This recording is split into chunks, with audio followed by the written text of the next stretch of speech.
So I did the tests. I've compared the POCO F4 and POCO F4 GT, this time focused on only Genshin Impact. And the results,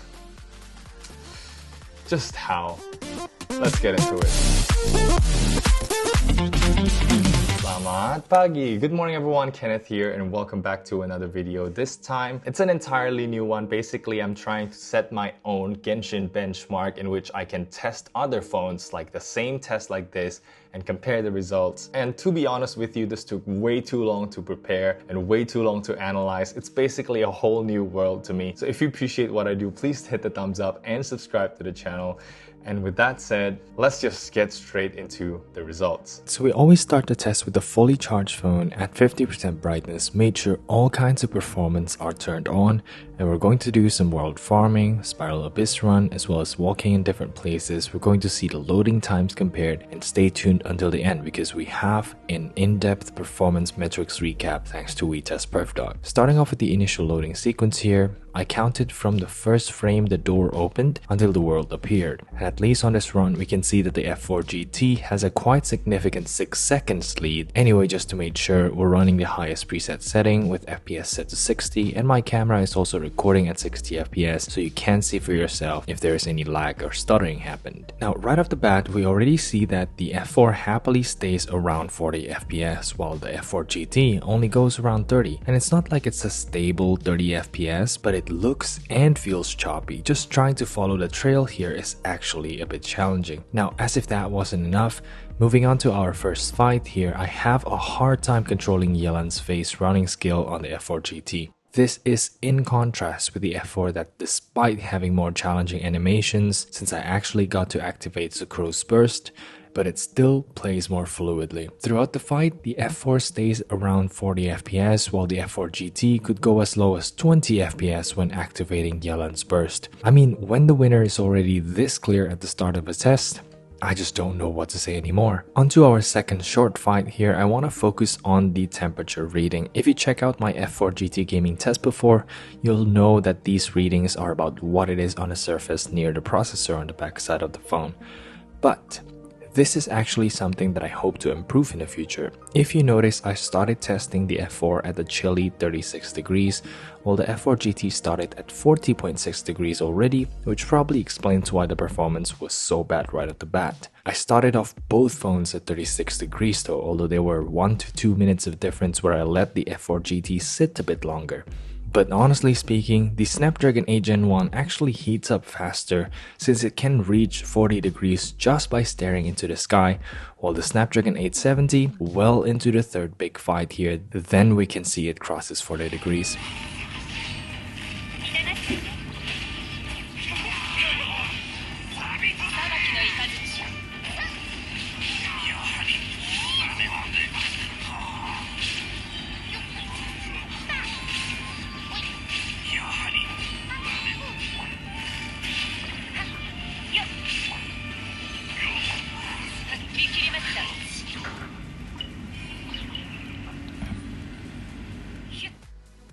Finally, during our fight near the shore, the F4 performs even better, getting close to 50 FPS, while the F4 GT on the other hand still suffers around 30. And take a look at the temperature.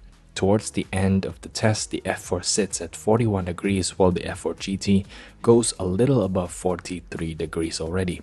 So, if this previous test is about outdoor fights and exploration, which is something that we do every day while farming Freemo gems, next up I wanted to test the indoor performance by clearing floor 9 of Spiral Abyss. This should give you a good idea of how good these phones will be while doing artifact farming, which again, another important thing that Genshin players do on a day-to-day basis. Again, I wanted to mention that this result is about similar to my F4 GT gaming test that I did before. I'll leave the link down below for you to check out if you're curious. Basically, we're getting around 30 FPS while fighting the Fatuis, only that later on the floor 9-3, where we fight the single big lava turtles, the F4 GT can't even reach 40 FPS anymore. That's because it's already 46 degrees hot. On the other hand, we can see the F4 happily strolling at 42, 43, 44 degrees, basically a 1 degree increase with each floor cleared. And no matter what type of enemy it is, the performance is similar to that fight at the shore.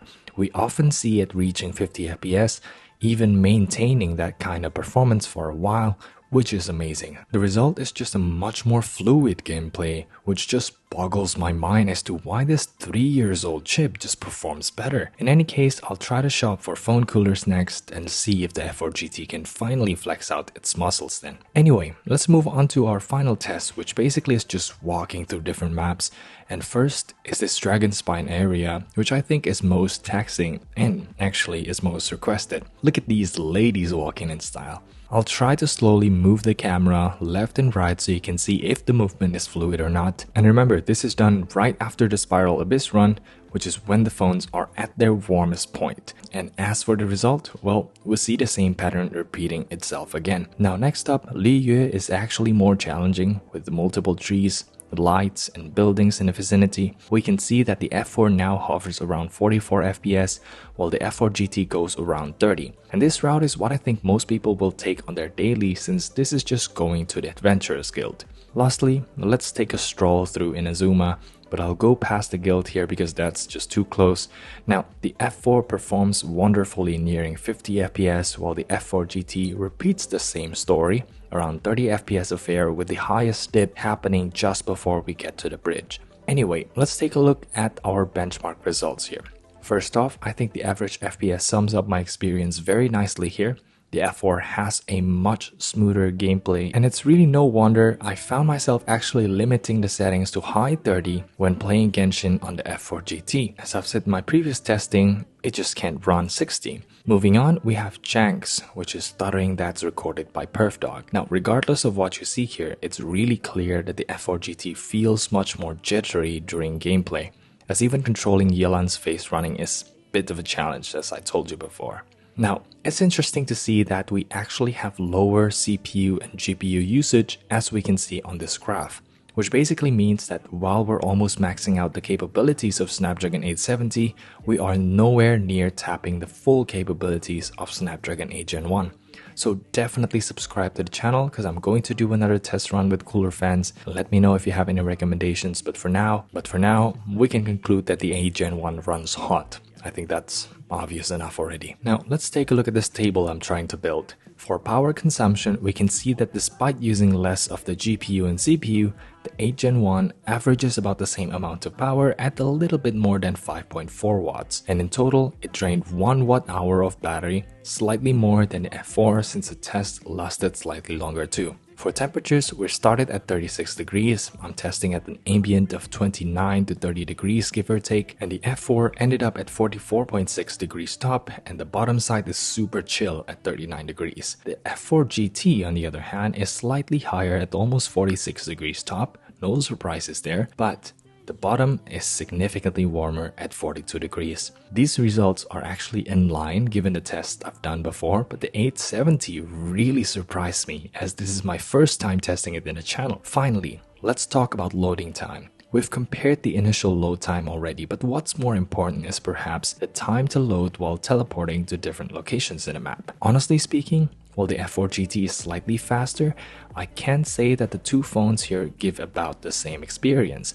You won't be left behind by your teammates while loading artifact domains, and teleporting between daily quest locations won't make you go too crazy. So that pretty much wraps up my super detailed Genshin Impact test. I really spent a lot of time and energy into this. I hope it was useful. And yeah, if the F4 GT looks really bad now, well, no, it is not. The 8 Gen 1, okay, it has its faults, but the F4 GT as a whole is a really nice phone. So I'll also link down below talking about that, comparing F4 GT and F4, which ones should you pick. You should definitely check that out, and also use my affiliate links in the description because that really helps me keep the channel going. Lastly, if you're into quality assurance testing, check out WeTestPerfDog. Mention that you are coming from my channel and you'll get a 20% off.